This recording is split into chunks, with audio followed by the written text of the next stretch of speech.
On vous a dit que vieillir, c'était perdre du muscle. On appelle ça la sarcopénie. Mais on ne vous a pas tout expliqué. Vos muscles ne disparaissent pas parce qu'ils sont vieux, ils disparaissent parce qu'ils sont déconnectés. Pour comprendre le mécanisme, il faut faire une distinction cruciale. Vous connaissez le neurone classique dans votre cerveau, il sert à penser et à mémoriser, il discute avec ses voisins, mais il existe aussi une sorte de neurone, le motoneurone, mais nous allons le voir, c'est une toute autre chose. Il s'agit d'un neurone d'action. Imaginez un câble immense, son corps est dans votre moelle épinière, mais son bras, l'axone, peut faire 1 mètre de long pour aller se planter physiquement dans le muscle. C'est finalement le seul pont réel entre votre volonté et le mouvement. Si ce pont casse, le muscle s'éteint. Prenons un exemple concret. Le muscle tibial antérieur, celui qui relève votre pied à la marche, la fameuse dorsiflexion. Selon l'étude de référence de McNeil publiée dans le journal of Applied Physiology, à 20 ans, vous avez en moyenne 150 de ces motoneurones branchés sur ce muscle. Mais finalement, à 60 ans, toujours selon cette étude, on tombe à 90. Vous avez donc perdu 40% des connexions nerveuses. 40% des commandes ont disparu et vos fibres musculaires deviennent en quelque sorte orphelines. Et une fibre sans ordre, c'est une fibre qui meurt. Et c'est là que le piège se referme, parce que souvent, dans le miroir, vous ne le voyez pas tout de suite. Le volume reste à peu près, mais c'est la force qui commence à disparaître. C'est ce qu'on appelle la dynapénie. Retenez bien ce mot. Il faut bien comprendre que le muscle est une des composantes de la force, mais le système nerveux est le déclencheur. Et ça explique le fait que certaines personnes peuvent être fortes sans être spécialement musclées. Donc pourquoi cette dynapénie?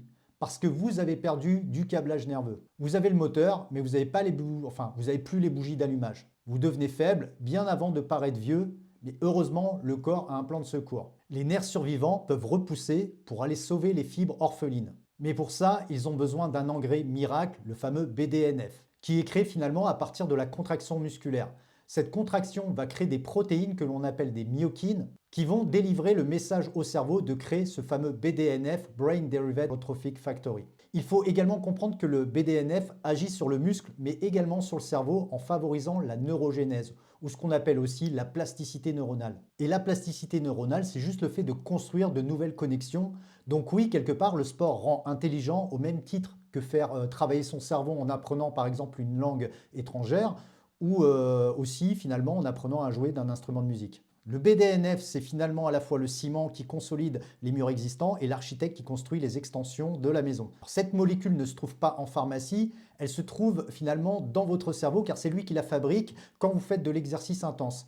C'est le mouvement qui sauve le nerf. Cependant, sauver le nerf ne suffit pas toujours. Il faut aussi pouvoir reconstruire les murs de la maison. Et là, en vieillissant, deux autres problèmes arrivent. Donc d'abord, la digestion. C'est vrai que plus le temps passe et moins on assimile finalement les protéines par défaut d'acide chlorhydrique dans l'estomac. Résultat, même si vous mangez de la viande ou des œufs, vous n'arrivez plus à casser les protéines pour les utiliser. Vous avez les briques, mais vous ne pouvez plus les rentrer sur le chantier. D'où ce fameux besoin d'augmenter les protéines, en partie. Ensuite, il y a le climat hormonal qui devient hostile. Si on prend l'insuline par exemple, vos muscles ils deviennent résistants. Ils ferment la porte aux nutriments. On parle souvent d'insuline quand on fait allusion au sucre, mais l'insuline ne fait pas que de rentrer le glucose dans la cellule, il laisse aussi passer les acides aminés. La testostérone commence à faire défaut aussi et le duo de croissance GH, qu'on appelle l'hormone de croissance, et l'IGF-1, diminue drastiquement avec l'âge. Donc oui, votre GH diminue et sans elle, votre foie ne produit plus l'IGF-1. Or, c'est ce duo qui donne l'ordre final de construire le muscle. Alors la bonne nouvelle, le sport règle en partie justement cette partie nerveuse. C'est la base.